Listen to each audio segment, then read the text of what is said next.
Hey folks, welcome to Setting the Hook. We're up here on beautiful Lake Simcoe today, just a short drive from Niagara. We're out with Callum and Jonson. We're looking for some whitefish today, Callum. Yes, sir. Fishing in beauty Lake Simcoe. We're parked on top of a nice shoal that I've had a lot of success with out here.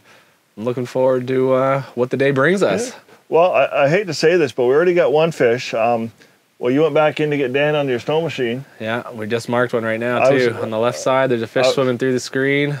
Oh.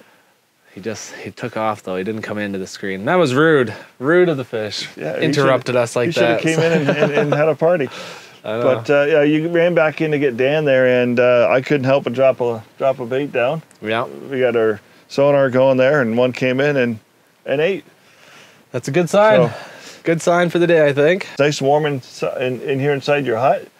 We've been ice fishing before. We've been outside. It's been a little cooler. Yeah, it's nice to have the luxury of the otter pop-up. It's a beauty hut. Yeah, and we got the heater going. Makes it really nice in here. Now Yes, we just sir. got to catch a fish. That's right. Let's get to it.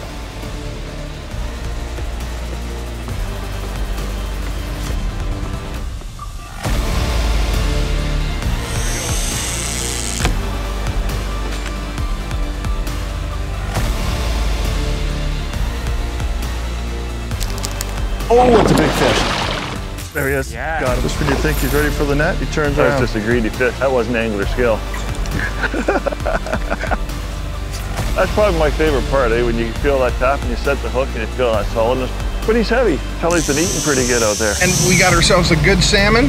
People travel all over the world for these fish. So let's do that again. And let's face it, the Niagara River is a buffet for fish. Let's get him back in the water.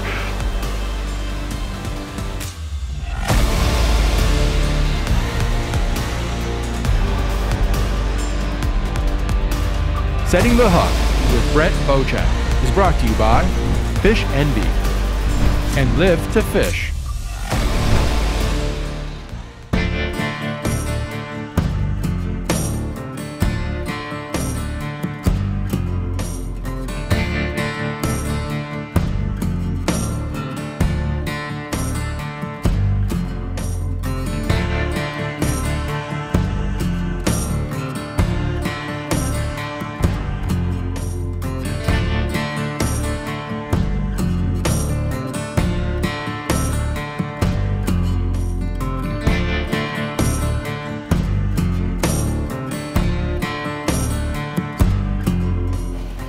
Here he comes over to you, Brent. Oh, I think he's turning on me. Yeah. That rock might be trouble for him. What's he doing? He's going to you now. I think he's looking at me again. You got him. There you go. We're hooked up. Drag's a little loose. Oh, that's my fish, right? Yeah. That was, so we seen that fish come in there, Callum, and you kept working your jig there, and Yeah. he's got some attitude on him. I feel like I might have a lake trout on, but I don't know. This drag seems kind of loose. You might need to reel up, man. Yeah, He's gone right in your direction. I'll get out of the way there for you.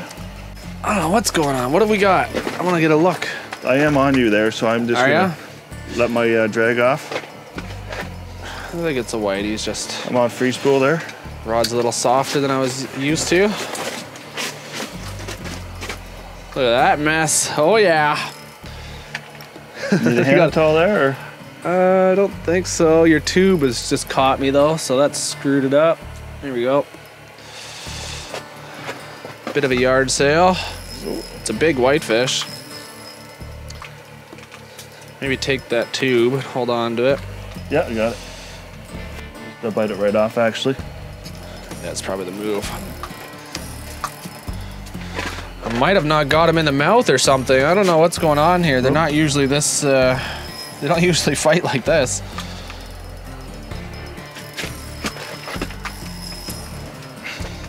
What a mess. You know, I was gonna reel up right away too, but that's okay. That's fishing for you. Yeah, makes it interesting.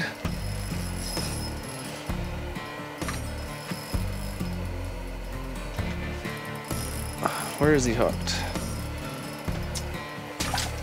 Yeah, he's just under the chin. That's why he's fighting so hard. It's a nice whitefish. Oh yeah. Nice fish. I think it's a natural, has all his fins, yeah.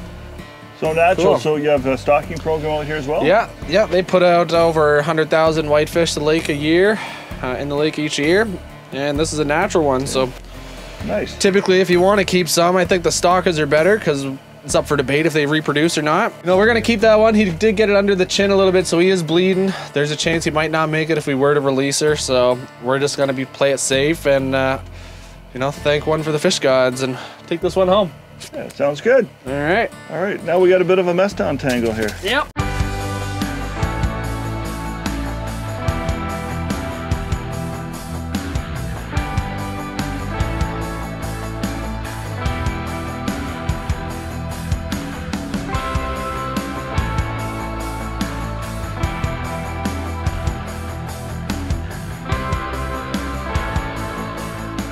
You know, when you're venturing out on the ice, you want to take every safety precaution you can. Right now, we're beginning of March. We've had a few warm days. Still looks like we have lots of ice.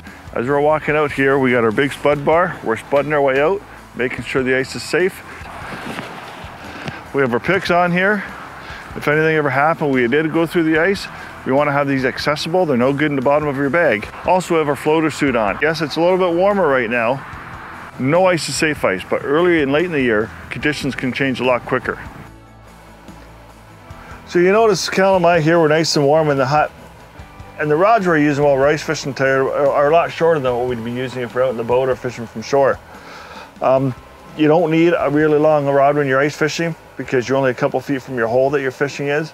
Well, we got 8-inch holes here today, Callum. Yes, sir. You can get augers with 10-inch holes. I've seen them as small as 4-inch holes. 8-inch for lake trout, whitefish seems to be a good size. Yeah. Any more than that, it can be tricky to get the fish's head in the hole sometimes. I find like a 10-inch hole, the fish actually have a little bit more freedom to turn themselves back around and get out. Oh, once their head's in the hole. Yeah, if you get a fish, a good sized fish in an 8-inch hole, you get his head in, there's a very slim chance of him turning around. Right. And if you're using a 6-inch hole, it's not much harder to get their head into the hole. Yeah. That's the only problem with 6-inch hole is if you get a big lake trout, you'll have a hard time getting them up. Right. They'll be bigger. Because you got his head coming up and you got to get your hand down there at the same time. Yeah. Now, we got braided line on here, 10-pound braided line. We also have about a 10-foot leader on there, fluorocarbon leader. Yep. Now, you don't need to start with 10 feet of fluorocarbon leader. You only need, what, about 3 or 4 feet maybe? Yeah, 3 or 4 feet is about the minimum I'd like to run. Right. But the advantage of running a 10-foot leader, especially, you know, if you're out quite often, you're going to be cutting your line, retying every now and then. So if you start with a 3 or 4 foot leader, after you retie once or twice, you're going to have to change your whole leader up. It's a lot easier starting with a 10-foot leader. Slowly, you know, after you cut off a few times, once you get down to 3 or 4 feet, tie a new leader on. Yes, sir. Do you change something on there? Because the bottom's a little different now. It's zoomed in even further, so like when a fish comes in, it'll come in greater detail. Okay. So we're looking not as far to the left and right. Yep. So like I said, it's like that's what we're looking at. Play with the reins. Whoops. And once you get it set, it's like I said, I like to zoom in because you can really see the detail of what the fish are doing. So Callum, in this shallower water here, you were saying earlier about lake trout coming in. Yeah. So quite often people will be fishing deeper water for them. So, but you find they don't actually chase you; they come in and bite more. Well, we're fishing, like we're targeting shallow shoals. There is definitely 2 programs you can apply for lake trout fishing on Simcoe. For the shallow water game, you only get a couple of lake trout per shoal, I find. And so if you want to target them shallow, you got to be willing to move and bounce around, kind of hole hop, shoal hop, we'll call it. And you get them feeding right on the bottom. Like they're coming into these shoals to feed on the gobies that are blanketing the bottom, or they could even be here to eat the smaller whitefish that are feeding on the gobies. But when we see a lake trout on the screen, we can get them to eat these goby baits no problem. There's not much of a chase game. But the deep water stuff, that is exactly what we do. Like we'll camp out on a deep spot that we know is a high percentage area. And you camp out there, say you're in 100 feet of water, you'll have your bait hanging 20 feet off bottom and just hanging there waiting. You can jig it or you can dead stick it, waiting to see that mark come charging up towards your lure. And then once you have that happening, you engage the fish by starting the retrieve and actually creating like a cat and mouse chase, and making them chase it up, and that most lake trout can't resist that. Right. But on the shallower stuff, they're coming up here for one reason only, and that's to eat. So yeah, it's a lot better chance. When you see a lake trout on there, there's a good chance you're going to get them. Definitely. Like most fish, any fish that you see on the screen, you have a really good chance of catching because they're here for one reason.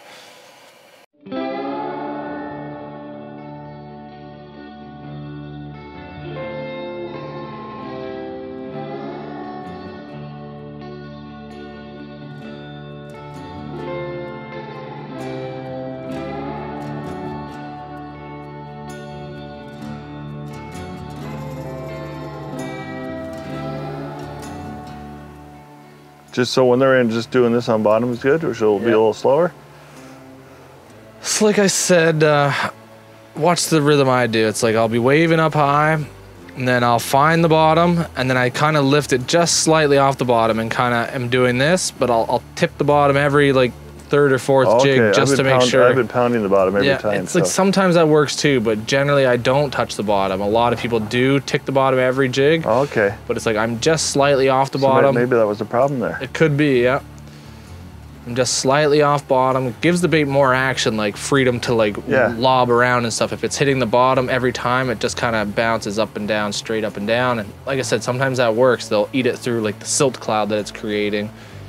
But generally it's like drop down, find the bottom, lift it like half an inch maybe, picture that in your head and just kind of rock it. Nice, slow, steady pace. So if the fish hits it, it breaks your rhythm. So you know that you'll feel the weight or slack line. You'll feel the slack line or you'll feel the thump. So before you wouldn't know if you're sitting on a rock or not.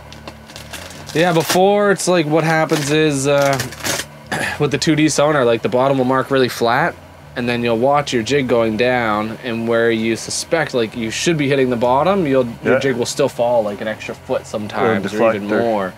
It's not even like, you'll just know if you're on a rock by the feel of jigging. Like I said, you'll find the bottom, start bouncing it around, all of a sudden it's higher or lower than it was. But and all of a sudden it'll be like, oh, slack line.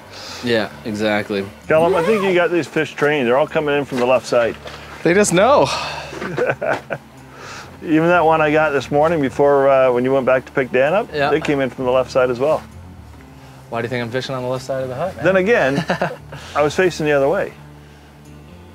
Oh, but still, it's always the left side of the hut. Just like if anyone asks you where you're fishing just left of the island.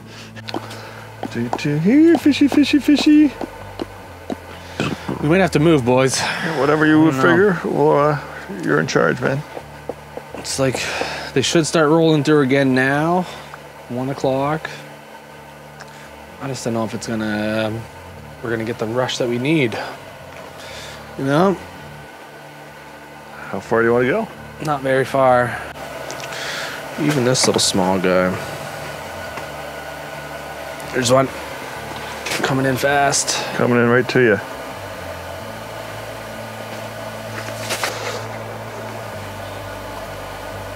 Still on you? I think he's leaving. That damn rock is a killer. So annoying. Over here. I think he's gone.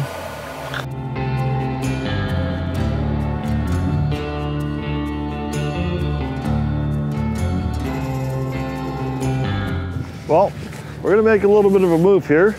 We've contacted some fish here. We put one on the ice, but well, Cal thinks we'll probably should make a little bit of a move. He's got some confidence in another spot, and we're gonna go check it out. Let's go.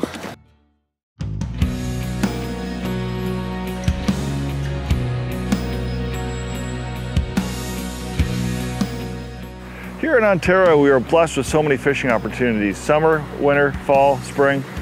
You don't have to travel all over when you live in Niagara. We got great fishing right here.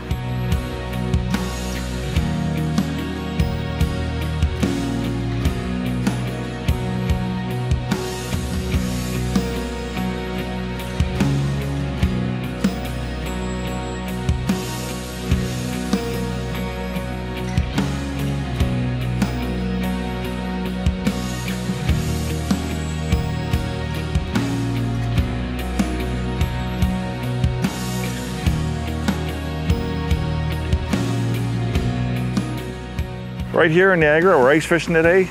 We got tremendous fisheries all throughout the season. We got all the harbors on the Great Lakes, Lake Erie and Lake Ontario, where people keep their boat in the summer. When they freeze over in the winter, they're just full of fish. Today, we're just a little bit away from our car. We can actually see it from where we're fishing. It's not a long walk out. One thing you gotta make sure is that you have safe ice conditions before you head out. Ice fishing is also a great opportunity to bring your family out fishing. You don't need a boat. As I said, today we're a very short distance from our vehicle. The kids can come out, they can fish, they can explore what's going on shore, they can bird watch. So many great things to do in the great outdoors. Make sure you get out and enjoy them.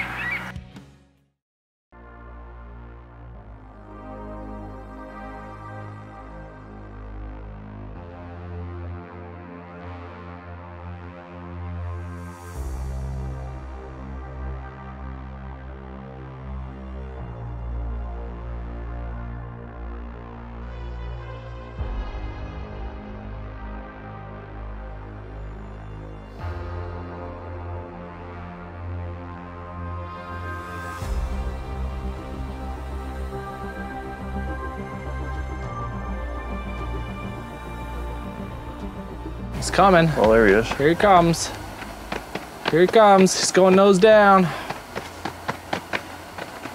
Come on, baby. I thought there might have been two there. I see one for sure. I thought they were side by side, but just the way the image was. What is he doing? Eat it already. What are you doing? Oh, he ticked it. That might be a burbot or something weird. He's acting funny. Oh, no. Where are you? He's right on me. Okay, perfect. Oh, it might be coming back for me. Yeah, he's coming back to you. Look at that. Turned. Oh, come on. I think he hit the line or something. He's gonna eat it though. He's still there. Oh yeah. He's all over you.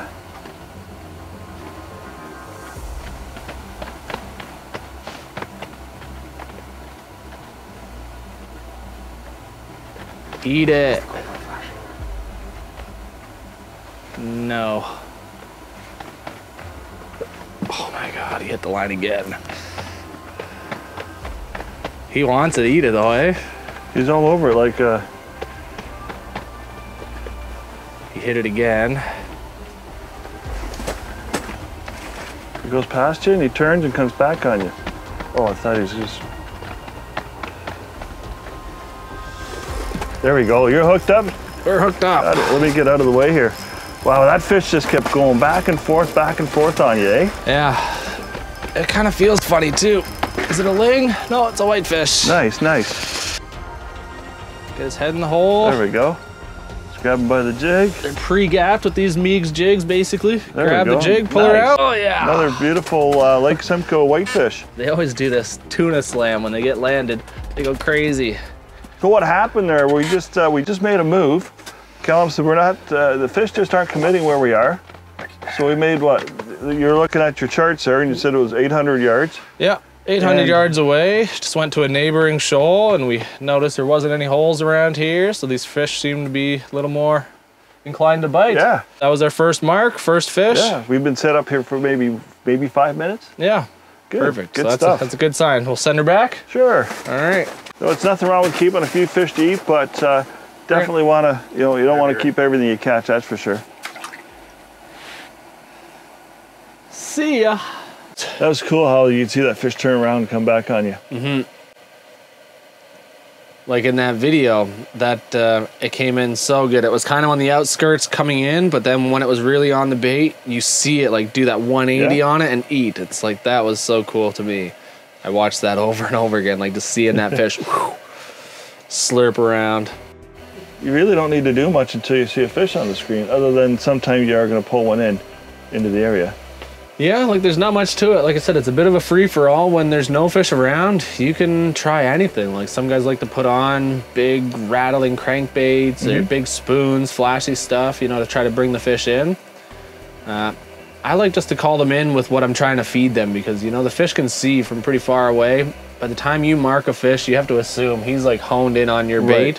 So I don't like to have all the distracting factors, but if it's a really tough day and you're not getting much marks, it's either you move or you can pull some of those tricks out of the box. Right. And you said they can see far away. This is very clear water we have here. Yeah, very clear water on Simcoe. It's known for that. Whitefish have big eyes, lake trout have good eyesight. Pretty much all the fish in Simcoe that are doing very well are sight feeders. And that clear water with the abundance of food down there just makes it so much easier for them to feed. So they rely on their eyesight to find their prey. And so you're saying Lake Simcoe's known, it's got great perch fishing, smallmouth bass fishing, whitefish, lake trout. You don't hear much about walleye out here. they're kind of unicorns out here. They are out there. There are guys that will tell you they catch them consistently, and I believe it. You really have to put your time into finding where those secret schools are. But generally, you know, they're unicorns. In my 6 years of guiding full time, we've caught 2. Have you caught a muskie out here? I've never caught a muskie out here. I've seen one a few years back, and my good friend Donnie at Bear Point Fish Hut Rentals just saw one swimming under his hut. They're sitting in 120 feet of water, and about a 10-pound muskie sat under his hut for a while, like several minutes, 10 feet down. Oh, wow. And they say because they have big bait cribs, they because of their hut operator, they supply all the minnows for their clients. So they have big cribs with gallons of minnows under the ice right there, and they're saying the muskie's probably keeping his eye on the bait school, like just keeping that food source nearby. Hoping somebody escapes. Otherwise, what else is he doing in 120 feet of water? Right, right. Yeah. Now, there's no open season for muskie on Lake Simcoe. No. Muskies Canada has been involved in the last number of years in helping restock Lake Simcoe with muskie. I guess, I don't know how many years ago, but maybe 100 years ago, there used to be a commercial fishery out here for them. Yeah, from what I understand, there was a commercial fishery. I know, like in the 70s, they used to catch them all the time. Like it was famous down in the Holland Marsh to catch giant muskie. You know, ask any of the conservation officers that might have been around back in those days, or maybe their parents and stuff. Like there was big muskie in Simcoe back in the day, and I think they may have got overfished, and possibly the introduction of pike was what, you know, caused them to collapse. Right. Some strains of muskie don't coexist too well with northern pike.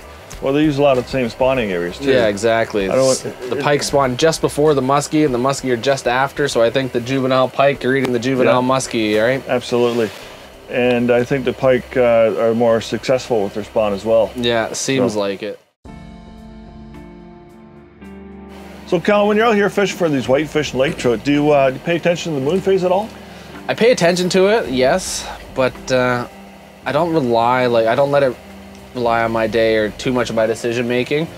There's a website that I refer to every once in a while. It's called fishingreminder.com, and it will tell you, you know, when the best bite times, the majors and minors are during that day. And sometimes I have found that those things are bang on, and it's actually quite remarkable. But then there also are the exceptions where it really wasn't relevant that day. So with the moon phase, I'm out every single day. I try not to, you know, base my decisions on what the moon is doing, because I don't want to go out with the idea that, you know, it might be a poor day of fishing because the almanac says it's a bad day of fishing. I don't want that to affect my decision making for that day of what my game plan might have been, you know? Right. So yeah, you don't want to psych yourself out before you get on the lake. Yeah, for sure. And, you know, some guys might be, you know, critiquing us for that, but I know some guys are fishing it religiously. Like they do depend on the moon phase, and they do rely a lot of decision making on that. You know, I'll be quick to use that as an excuse if the fishing is slow. Like, you know, we usually have tougher days around the full moon or something. But again, like, I don't let it dictate, you know, my thought process on how I'm heading out each day. It's like you get what you get and you don't get upset. You just got to go when you can go, right? I know with muskie fishing, if you know, there's a peak or whatever, I'll try to be on my best spots at those times. Yeah. And then, you know what?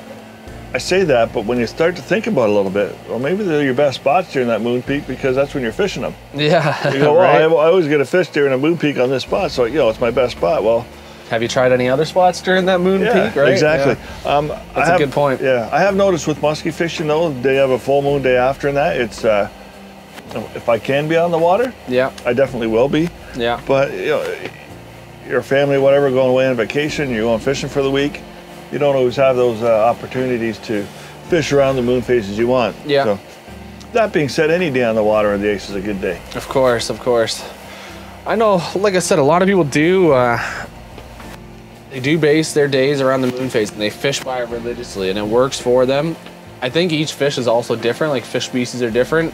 You know, for lake trout, for example, in my experience, like they don't like the full moon phase. Like I usually have really good success on every other moon phase, but the full moon, a couple days leading up to it, a couple days during, a couple days after, like there's definite, you know, the fish are a little bit more weary during those times. Right. You know, on the other hand, muskie are more active during those times. Yeah. So it really does depend on the fish species. And, you know, we catch a lot of whitefish at nighttime. It might be you catch a lot of whitefish at night during the full moons. Who knows? You gotta fish it all. It takes a lifetime to collect all that data to be able to, you know, concretely say this is a good moon phase, this is a bad one, and this is a good day. Like some species are more relevant to the weather and the patterns that's happening outside. You know, is there snow on the lake? Is it cold, high pressure, low pressure? Those factors will dictate the day a little bit more than the moon phase for me. You know what? No matter what the weather is or what the moon phase is, if you don't have your bait in the water, you're not catching a fish. That's right. You can't catch them at home. You know, we're very fortunate in Ontario here to have so many beautiful places to ice fish. You know, we bring a lot of gear out onto the ice with us. Everything we bring out, we want to make sure we take back. The only thing you want to leave behind is footprints. Yeah, there's a fish. Find the bottom, he's all over you.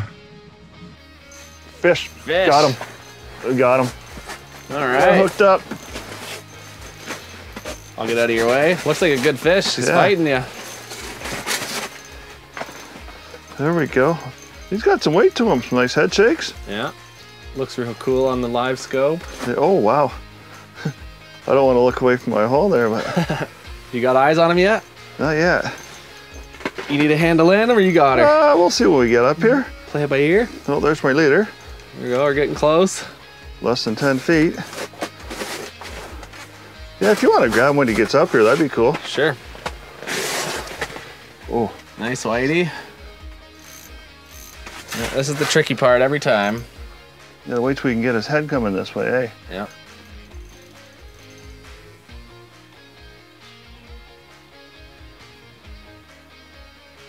The other ones today, the other ones came up head first for us. I know.